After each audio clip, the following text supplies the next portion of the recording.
Aku baru sadar beberapa tahun lalu. Gila nggak? Aku umur 30-an baru sadar akarnya ini dari mana. Jadi aku mikir-mikir nih, oke, gue bipolar disorder. Tapi awalnya gimana sih gitu? Aku inget-inget nih. Pertama kali diagnosa itu muncul dari psikiater. Terus aku tarik mundur lagi. Awalnya gimana?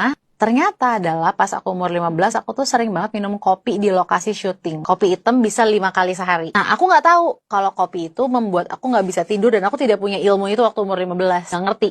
Jadi aku cuek aja minum biar jam 12 malam masih bisa ngerjain PR di lokasi gitu-gitu loh. Terus aku pulang masih up, masih kayak on gitu. Pulang dan nggak tidur-tidur sampai jam 3 sampai jam 4. Lama-lama udah 3 bulan, 6 bulan gitu terus. Energinya tinggi terus, baru tidur jam 4 pagi, jam 5 atau jam 3 gitu. Orang-orang terdekatku khawatir. Akhirnya ada yang concern banget, salah satu dari mereka menyarankan dan ngasih tahu aku untuk, Cak, itu ada Xanax, ambil aja. Aku 15 tahun. Xanax itu alprazolam, obat penenang.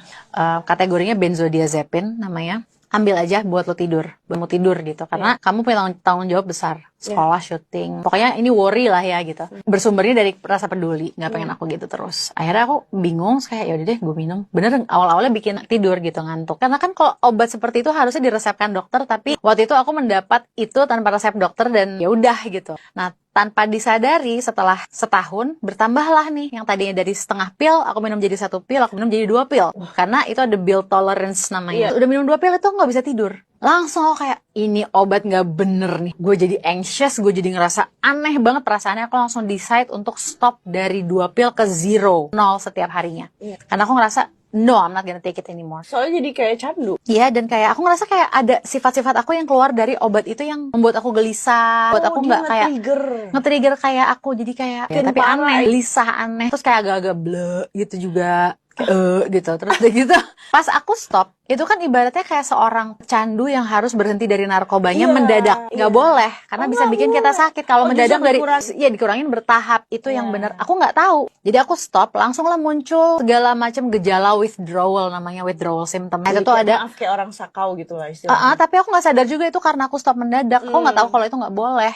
Akhirnya muncul gejala-gejala gampang marah, oversensitif, nggak bisa tidur lebih parah, ngomong jadi lebih cepet, jadi kayak orang manik, gampang depresi gitu-gitu loh, kayak mood swing. Semua keluarga khawatir, semua ada orang di lokasi syuting khawatir. Akhirnya aku sampai di ruqyah gitu-gitu loh.